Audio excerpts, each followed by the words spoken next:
What's up, guys? I'm Anthony, and welcome to After Van Life. So, guys, I had an interesting conversation with one of my sisters last night, or yesterday, I should say. And my sister is one of those panic type people that, oh my God, it's killing people by the minutes. Oh my God, you better do this, you better do that, yada, yada, yada. Ooh.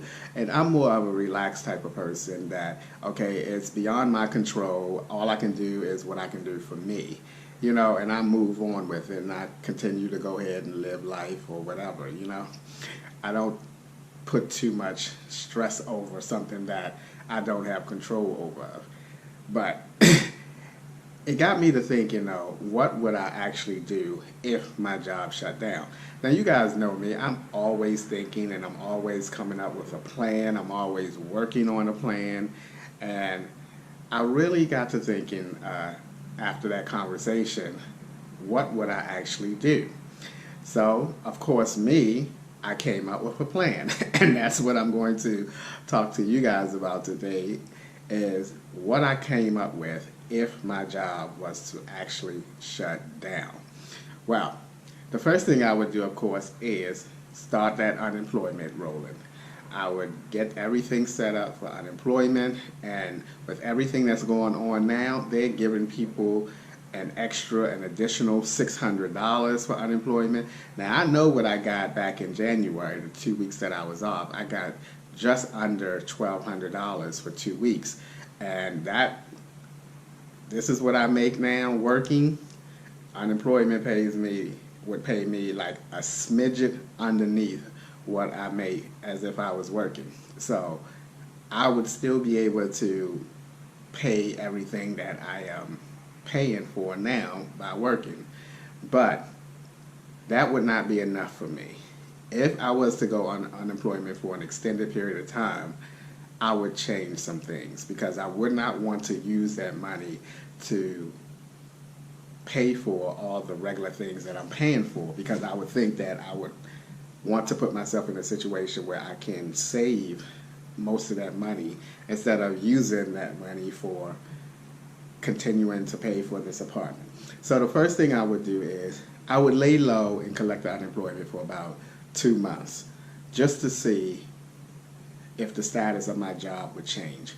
If after 2 months it seemed like, okay, nothing is going to change with my job, they have no start back date of when we're going to come back to work, or even if we are coming back to work, because a lot of companies, I would imagine, is going to suffer, and for their employees don't know if they're going to have a job after all of this is over and done with, So I would think the same thing with my company, because again, it is a production company, and if we are not there producing, then the company can crash really quick.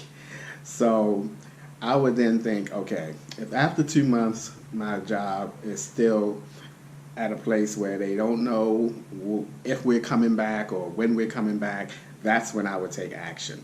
And the first thing I would do is I would get out of this apartment. I have a SUV now. I'm no stranger to living in a vehicle, and having this apartment is the biggest expense that I have, with the over $1,000 rent, cable, gas, electric, all that other stuff that's involved with having this apartment. That is the first thing. I would break this lease in a heartbeat and be out of this apartment.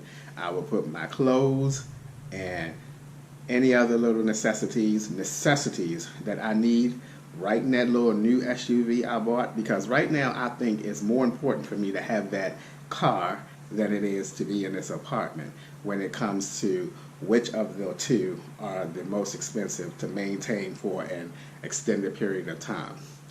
Now, after I get out this apartment, this would be the next thing I would do. I would go to Florida. Yes, I would go to Florida, because it would be hard to live in your vehicle up here in the Jersey area or in the East, period, because everything is shut down. There is no gyms. I wouldn't be able to shower. I don't have no food type of cooking things in my vehicle. So it would be a little more challenging, a lot more challenging, I should say, to live in a van up where I am now. So my plan would be to, my best friend, he lives down in Fort Lauderdale. I would head right down to Fort Lauderdale. I wouldn't move in with him, but I would use his place. I would use the amenities of his place. I would sleep in my vehicle, you know, at night and whatever, but I would use my best friend's place to shower, cook, and he's the type of person that he likes his own space. And that's why I wouldn't try to live with him, because I understand that, you know. He's a single person like I am. He's used to having his space, and I would probably feel the same if someone was to come into my space for an extended period of time. So I would basically just go to his place, because I know he would give me a key to his place, and I would go there when he's not there, when he's working, and I would go ahead and maybe shower and cook or something like that. But as far as sleeping at night, I would go ahead and sleep in my vehicle, and I would just be out of his hair, and it would look or seem like to him that, you know, nobody's there but him. But that would definitely be my plan. I would go to Florida, and if my job calls me back after 3 weeks or a month or however long, I would come back up this way and start back working. I would stay in my van for maybe a month or so until everything goes back to normal. The gyms are open back up and everything start operating again, and then I would get into another apartment. Or who knows, I might stay in my vehicle for a couple months or whatever. You never know. But yeah, guys, that would be my plan. I would definitely get out of this apartment, because I would not want to use my unemployment money for an extended period of time paying for this apartment. I would definitely head down to Florida and hang out with my best friend and use his place for my daily things like showering and cooking and storing things like food and everything. So I think that would work out really well for me. And then whenever my job calls me back, I just head on back up this way, start working again, get another apartment, and things will be back as they were, hopefully.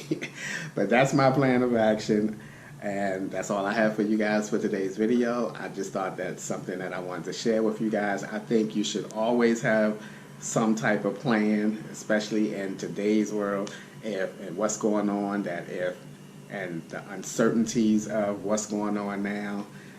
Again, I think people who don't have a plan, and if something happens, they are the ones that are going to panic the most. I think if you have a plan and something happens, you execute that plan, and you won't be as panicked, or you won't feel as though you're ass out or anything like that. Alright guys, that's going to do it for today's video. I hope you guys are continuing to stay safe, and as always, thank you guys for taking a few minutes out of your day to watch my videos. I appreciate you guys, you know that, and I'll see you guys the next time.